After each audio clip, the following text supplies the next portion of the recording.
Welcome to the Pregnancy Help News Brief. I'm Lisa Bourne, Managing Editor of Pregnancy Help News. As usual, a lot has happened since our last Pregnancy Help News Brief, so let's get to the news. Texas Attorney General Ken Paxton filed a lawsuit against an abortionist in New York on December 12th, alleging that the abortion provider illegally gave abortion drugs to a woman in Texas, which expectedly killed the unborn child and caused serious health complications for the mother. The lawsuit alleges that Dr. Margaret Daly Carpenter gave abortion drugs to a woman across state lines via telehealth services. It says that Carpenter is not licensed to practice medicine in Texas and that state law prohibits the delivery of abortion drugs through the mail. Most abortions are illegal in Texas, whether surgical or chemical. Abortion is only legal in the state when the mother's life or physical health is at risk. The lawsuit, the first of its kind, states that the woman who received the abortion drugs did not have health risks from her pregnancy and alleges that she went to the hospital on July 16th due to hemorrhaging or severe bleeding. It states she had been 9 weeks pregnant before the unborn child died from the abortion drugs.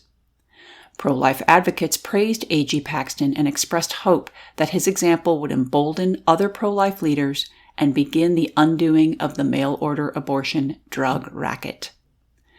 Drawing upon the 4 candles in an Advent wreath representing hope, peace, joy, and love, Anna Stevens from her plan penned an article answering the question of what is the best gift that you can give to struggling moms and babies this Christmas.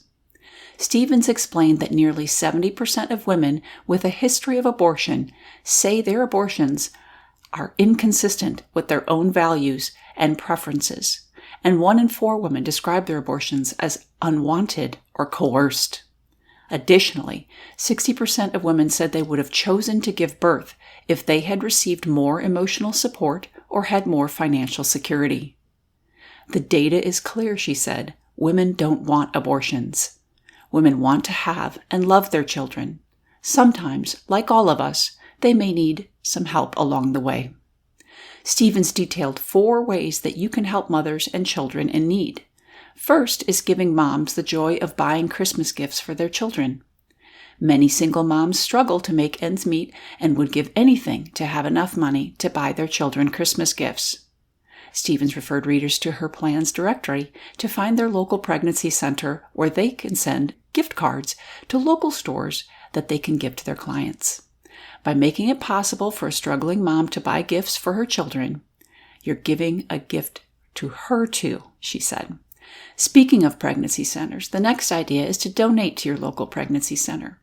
83% of Americans support pregnancy centers and the life-saving resources they offer moms and babies, and you can make that support tangible at Christmas by donating to a pregnancy center in your community or by purchasing diapers, baby clothes, or other needed items on their wish list.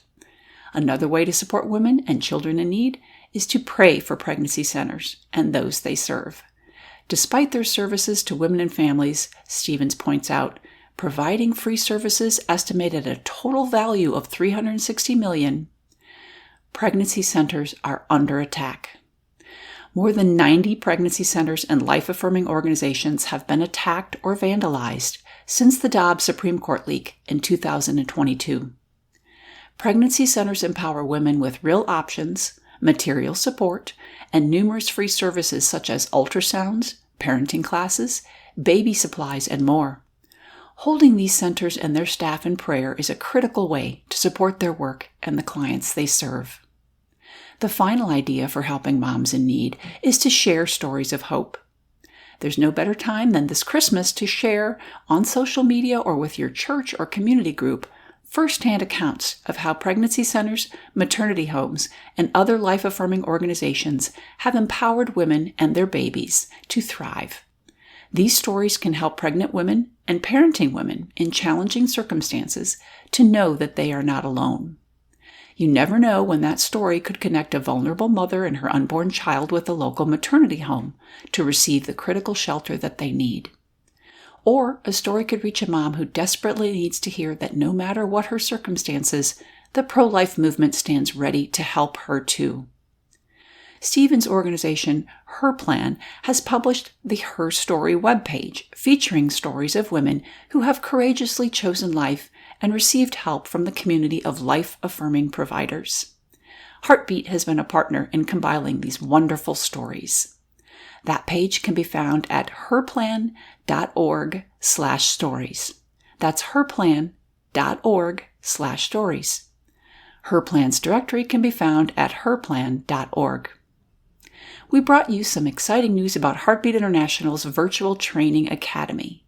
Heartbeat's Academy achieved a major milestone earlier this year, reaching 100,000 training hours provided to pregnancy help organizations, staff, and volunteers.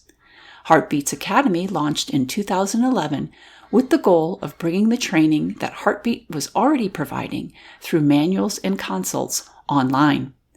Academy's offerings include webinars, online courses, live virtual classes, and podcast episodes. The 100,000 training hours milestone denotes exclusively on-demand content that has been consumed, the actual number of minutes, seconds, and hours that have been logged actually doing training.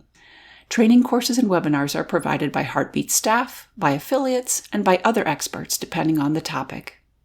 The variety of classes offered on demand through Academy include training on abortion pill reversal and the Abortion Pill Rescue Network, leadership and board trainings, identifying and assisting human trafficking victims, marketing and donor relations, maternity housing needs, ultrasound training, and much more. Learning and training are critical for staff and volunteers of pregnancy help organizations, no matter where they are in terms of experience in the movement, and Heartbeat's Academy is bringing the timeless message of pregnancy help in the most up-to-date way to pregnancy help personnel. We brought you more good news stories as well. Julia was 29, single, unemployed, and uninsured when she became unexpectedly pregnant. When I found out I was pregnant, I just immediately thought, no, I cannot do this, Julia said. This is not the time. This is not how I intended my life to be. She was scared to tell anyone for fear of being judged or being called irresponsible, so she kept her pregnancy completely to herself, and she considered abortion. Julia went to Real Options Obria medical clinics to confirm that her pregnancy was viable. She was weeping, overwhelmed, and felt very alone. Real Options Obria welcomed Julia, just as countless pregnancy help centers and medical clinics across the U.S. and the world do each day, with compassion, assistance, information, and support. They gave her a pregnancy test and an ultrasound. They assured her that her baby was safe and encouraged her to focus on her needs. They helped her to slow down, to assess her needs, and to realize what she was capable of doing. Julia's son, Noah James, was born in August of 2022, weighing 8 pounds, 9 ounces. She said he was a really great baby, and she realized the name she chose for him, Noah, means rest, which was very fitting, as she needed that message for herself. Julia said she is so grateful to have found Real Options. She said, too, that she cannot imagine her life, without Noah James, and she is happy to be his mom. More good news came with the story of Sidewalk Advocates for Life marking over 23,000 lives saved in 10 years of ministry.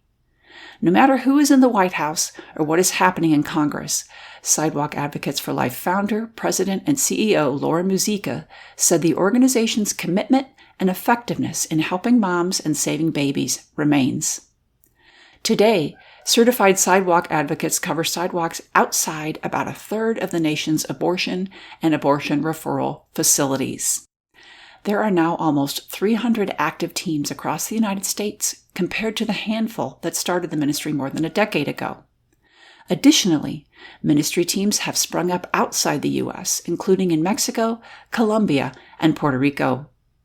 Muzica told Pregnancy Help News that their work can be described as Mom, Baby, God, and their counseling approach is peaceful, prayerful, and law-abiding. She emphasized that volunteer counselors are trained to reach out in love to everyone that they encounter on the sidewalk by understanding what leads women to seek abortion and informing them of pro-life alternatives. She said, Once we help her understand the resources and support that are available to help her address her unique challenges, then we can help her open her heart and mind to the humanity of her preborn child. It's all about empowering her to remember she has what it takes to overcome her crisis and be a mom to the beautiful child within her. These stories and many others are available to you 24/7 at pregnancyhelpnews.com. Always remember, we report on the Pregnancy Help community and for the Pregnancy Help community. Feel free to contact us with story ideas from your center or the corner that you are in the Pregnancy Help world. We want to hear from you. Thank you for joining us for this episode of the Pregnancy Help News Brief. As always, we are so grateful to our host, Pregnancy Help Podcast. Subscribe to Pregnancy Help Podcast to be notified of our next episode and for all the great podcast content there. If you are not yet subscribed to Pregnancy Help News Weekly Digest, we invite you to do so at pregnancyhelpnews.com. Whether with Pregnancy Help News or the Pregnancy Help News Brief and Pregnancy Help Podcast, stay tuned for more coverage of and for the Pregnancy Help community. Thank you again for joining us, and God bless you.